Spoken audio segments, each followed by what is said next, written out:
નમસ્કાર મિત્રો, ધાર્મિક જ્ઞાનની આ યાત્રામાં આપ સૌનું સ્વાગત છે. આજે આપણે એક એવા ગ્રંથની વાત કરવા જઈ રહ્યા છીએ જે સદીઓથી મનુષ્ય જાતિને માર્ગદર્શન આપતો રહ્યો છે. શ્રીમદ ભગવદ્ ગીતા. કુરુક્ષેત્રના યુદ્ધભૂમિમાં ભગવાન શ્રી કૃષ્ણ દ્વારા અર્જુનને આપવામાં આવેલો આ ઉપદેશ માત્ર યુદ્ધની રણનીતિ નથી, પરંતુ જીવનના દરેક પાસાને સ્પર્શતો એક અદ્ભુત દર્શન છે. તો આજના વિડીયોમાં આપણે ગીતાના મુખ્ય સિદ્ધાંતો અને તેના જીવનલક્ષી સંદેશાઓ અને આજના યુગમાં તેની પ્રાસંગિકતા સમજવાનો પ્રયત્ન કરીશું. તો ચાલો ભગવદ્ ગીતાના જ્ઞાન સાગરમાં ડૂબકી લગાવીએ. ગીતા મહાભારતના ભીષ્મ પર્વનો એક અંશ છે. કુરુક્ષેત્રના મેદાનમાં જ્યારે અર્જુન પોતાના સ્વજનો, ગુરુજનો અને મિત્રોને સામે જોઈને યુદ્ધ કરવાની ના પાડે છે, ત્યારે ભગવાન શ્રી કૃષ્ણ તેના સારથી બનીને તેને ધર્મ અને કર્મના માર્ગનું જ્ઞાન આપે છે.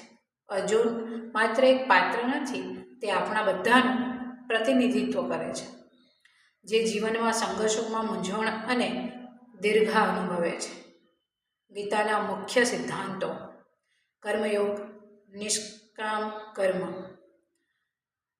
તો ગીતાનો સૌથી મહત્વપૂર્ણ સંદેશ છે કર્મયોગ.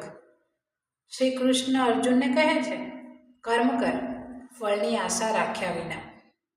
અધ્યાય 2, શ્લોક 47. આનો અર્થ એ નથી કે આપણે ફળની ઈચ્છા ન રાખીએ, પરંતુ ફળ પ્રત્યે આસક્તિ ન રાખીએ. આપણું ધ્યાન માત્ર આપણા કર્તવ્ય પર હોવું જોઈએ. પરિણામ પર આપણો અધિકાર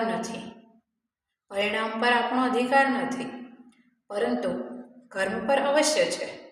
આપણું કર્મ ઈમાનદારી, નિષ્ઠા અને સમર્પણ ભાવથી કરવું જોઈએ. જ્યારે આપણે ફળની ચિંતા છોડી દઈએ છીએ, ત્યારે જ આપણા કર્મ વધુ શુદ્ધ અને પ્રભાવશાળી બને છે. આજના ઝડપી યુગમાં જ્યારે દરેક વ્યક્તિ પરિણામો પાછળ દોડી રહી છે, ત્યારે નિષ્કામ કર્મ આ સિદ્ધાંત આપણને શાંતિ અને સ્થિરતા પ્રદાન કરે છે. કર્મયોગ સાથે જ્ઞાન યોગ પણ એટલો જ મહત્વપૂર્ણ છે. જ્ઞાન એટલે માત્ર પુસ્તકીય જ્ઞાન નહીં, પરંતુ આત્મજ્ઞાન.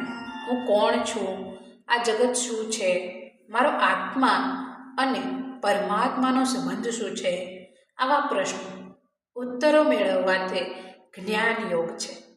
શ્રી કૃષ્ણ કહે છે કે જ્ઞાન દ્વારા અજ્ઞાનનો નાશ થાય છે અને મોક્ષનો માર્ગ ખુલે છે.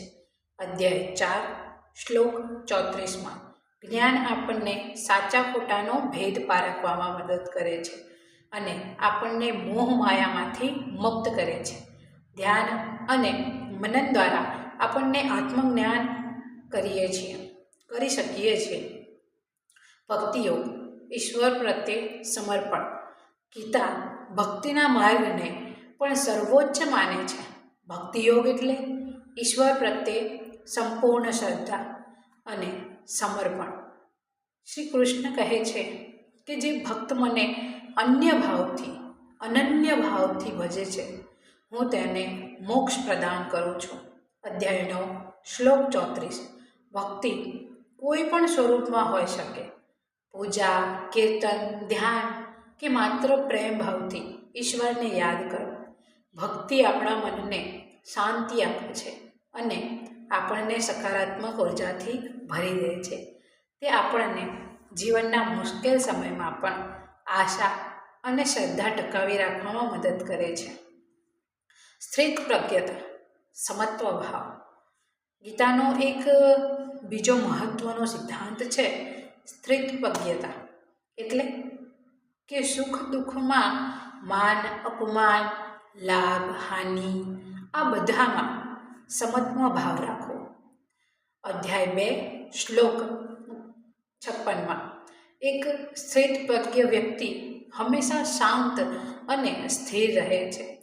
તે બાહ્ય પરિસ્થિતિઓથી વિચલિત થતો નથી. આ સ્થિતિ પ્રાપ્ત કરવા માટે આપણે આપણા મન પર કાબૂ મેળવવો પડે છે અને રાગ દ્વેષથી મુક્ત થવું પડે છે. આજના તણાવપૂર્ણ જીવનમાં સ્થિત પ્રજ્ઞનો સિદ્ધાંત આપણને માનસિક શાંતિ અને સંતુલન જાળવવામાં અત્યંત ઉપયોગી છે. આધુનિક યુગમાં ગીતાની પ્રાસંગિકતા જોઈએ. આ ઘણા લોકો માને છે કે ગીતા ફક્ત ધાર્મિક ગ્રંથ છે, પરંતુ તેની શીખ આધુનિક જીવનમાં એટલી જ પ્રાસંગિક છે.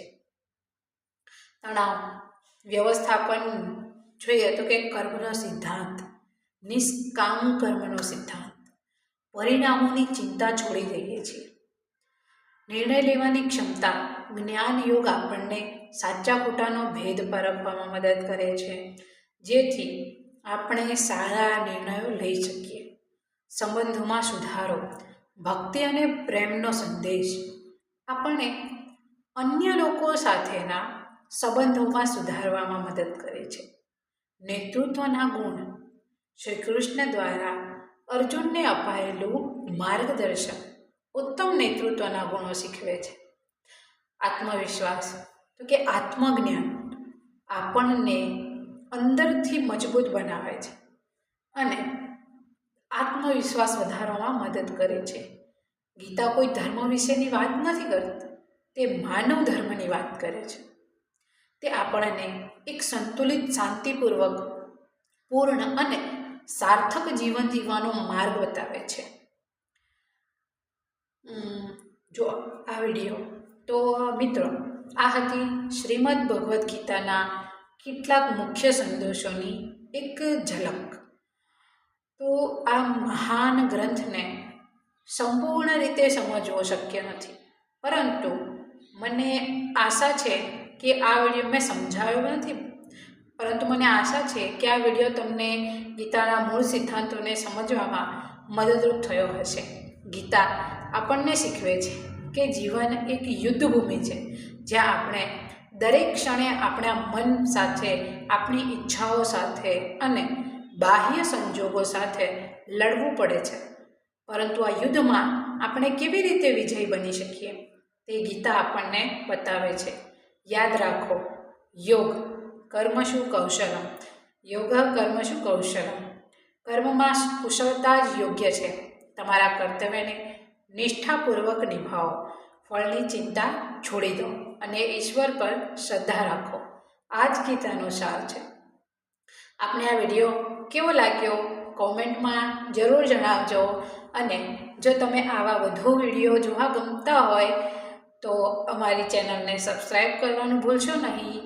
ફરી મળીશું એક નવા વિષય સાથે. ત્યાં સુધી સ્વસ્થ રહો, ખુશ રહો અને જ્ઞાન મેળવતા રહો. ધન્યવાદ.